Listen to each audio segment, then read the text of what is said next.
In this video, I want to go over a pretty major flaw with the urine drug testing process if you need to be drug tested and that drug testing is done by a urinalysis. This major flaw, which is often abused by individuals who need to be drug screened via a urinalysis, is abusing the dilute sample procedure or protocol. So what does this actually mean? If you excessively drink a lot of fluids, a lot of water, you have the potential to dilute your sample, which will bring down the concentration of whatever drug you are potentially concerned about testing positive for. So again, if the concentration of that drug goes down in your sample, it might not be over the limit, the cutoff limit that the lab is looking for, and you might be able to pass that drug test. Well, the Department of Transportation and most labs have a check for that in place. If you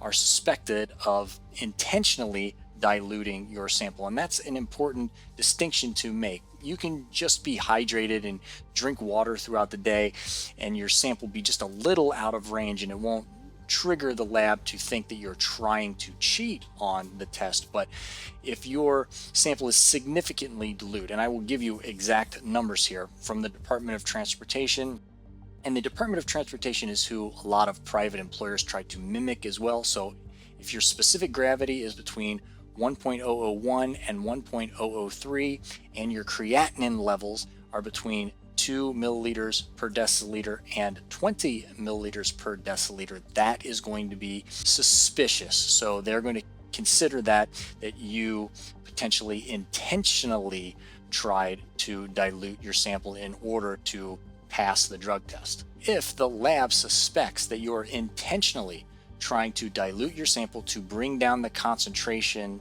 of whatever metabolites you are concerned about, one of a few things could happen. Number one is you could still test over the limit. So your sample could be dilute and it could look like you're intentionally trying to dilute your sample, but it could still come out positive. It could still be over the cutoff limit for whatever drug that they are looking for. And that is just a positive result. So diluting your sample in that case will not matter. The other thing that could happen is it could be a negative dilute sample. So your sample could be negative. It's not, the concentration of the metabolites are not over the cutoff level, but it's also dilute. And in this case, the lab is going to ask you to retest. And typically, and again, the Department of Transportation will ask you to retest, but it be under direct observation, meaning they are actually going to watch you give your sample. All right, so here's where the loophole, the problem comes in, is if you intentionally tried to dilute your sample the first time, maybe you're going to try to intentionally dilute your sample a second time as well.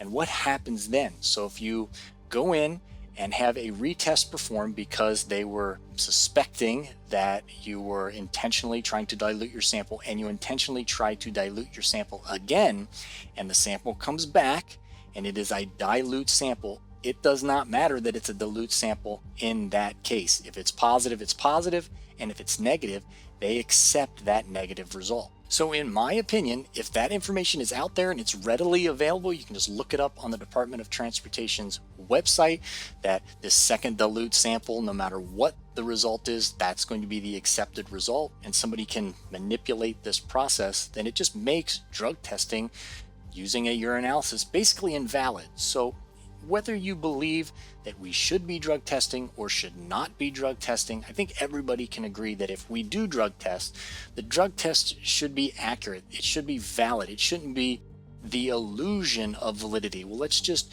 drug test, but the drug testing really isn't all that great, and there's a lot of ways to cheat, but we'll do it just to make everybody feel safe. I think we can all agree that that's kind of a shoddy way of going about doing this. And again, I think that the federal government specifically and especially is catching on to this, and they're going to implement hopefully other ways. The saliva test, I think, is coming very soon. So please, if you found this information useful, like this video, share it with somebody that you think might find it useful as well. Thanks to all the members of this channel, and until next time, everybody, stay safe.